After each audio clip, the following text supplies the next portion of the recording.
How to avoid losses in business acquisitions. In this video, I'll be talking about how you can avoid losses when you are doing business acquisitions. Now, it's no secret that with business acquisitions, you can increase your income massively with just one deal. You can increase your net worth and your business growth so far beyond any other way because you're doing big deals or you're doing deals which are much bigger than normal. But equally, if you get an acquisition wrong, you can make huge mistakes, and those huge mistakes can be costly. So when you are doing business acquisitions, one of the first things that you need to do is that you need to do your due diligence checks correctly. And even before you get to your due diligence, you need to do the initial financial checks really stringently. So you need to make sure that does it even pass a certain criteria?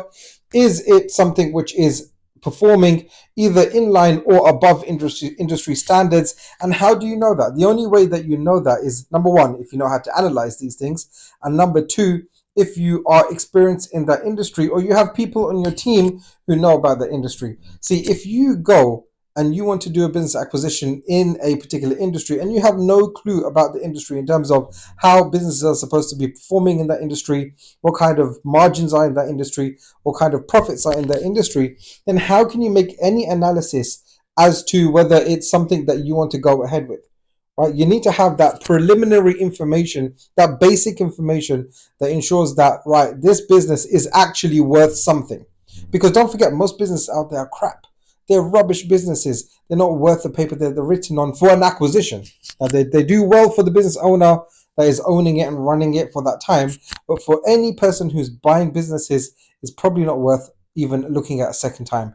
95%, I would even say that 96%, 97% of the businesses that I look at are not even worth a second look. And I don't look at them a second time. Obviously, with my experience, I just immediately dismiss them.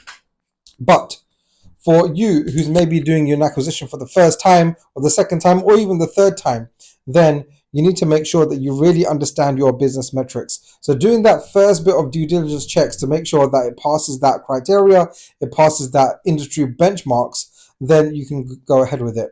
The second thing is that you need to make sure that the team is secured, because if you buy a business, and ultimately what is a business? A business is providing a product or service that creates value in the marketplace, doing it profitably through people. Because if you're just a one-person solopreneur, that's not really a business. That's more consulting more than anything else.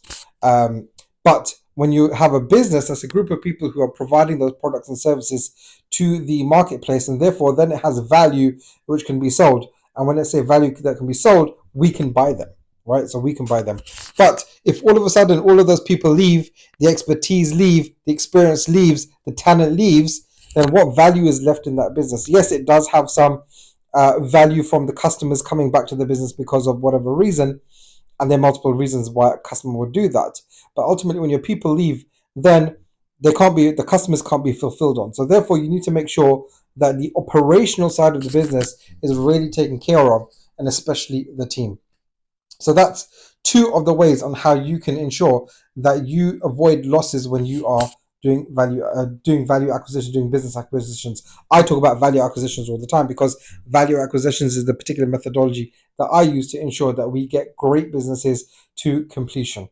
Now, another way that you can avoid losses when you are doing business acquisitions is to ensure that everyone on your team, who is your deal team and advising you, know how to do their job properly. In one of the instances in which I lost some money in a business acquisition is because one of the members of my team, and we fired them straight away, by the way, they were unable to do their job properly, and therefore we lost out on on an acquisition, and we lost some money on that acquisition as well. All because one person wasn't performing at peak performance, right? So everyone was performing, but this one person wasn't performing, and their deal team members. Remember, on your business operational team, sometimes you can have one person who is not performing, but on your deal team, it really has an impact because there's only a few people that are normally involved in an acquisition. So everyone needs to be performing at the highest standards, working towards that goal of completion, which is profitable for you as an acquisition entrepreneur. So these are some of the ways in which how you can avoid losses when you're doing business acquisitions. But one of the other ways that you can avoid a loss when you're doing business acquisitions is to ensure that you have a mentor who knows about business acquisitions, who knows what they're doing, who knows what they're talking about. And therefore, what I've done is that I've put together a in-person coaching program for people who want to do business acquisitions. They get full access to the Elite Business Buyers training program, in which I guide you through the value acquisition process to get your deals to completion. But also, you will get in-person coaching via Zoom from me to ensure that if you have any questions, because ultimately people have questions, right? You can go through materials, you can get all the training, automated video training, text training, all you want. You can read articles and documents, but everyone has questions. And those questions in acquisitions can make the difference between hundreds of thousands of loss versus hundreds of thousands of profit. I know because I've been there myself. So if you want to find out more about that, click the link in the description. It may be that if you're watching this video at the right time, that the launch offer is going on, in which I've got more coaching sessions going on in that program at that point. And even if you don't, then the standard program has in-person coaching sessions with me, in which I help people like you who want to do acquisitions to ensure that they don't make mistakes, so that they don't have losses and they have profits when they do acquisitions, and ultimately they can get deals to completion. So click links in the description. And even if you don't want to go ahead and get in-person mentoring from someone who has been there, done that multiple times and helped other people, then carry on watching videos on this channel, in which I help people like you through this content get to know about how to do acquisitions, value acquisitions, profitable acquisitions, high quality businesses, and get them all to completion.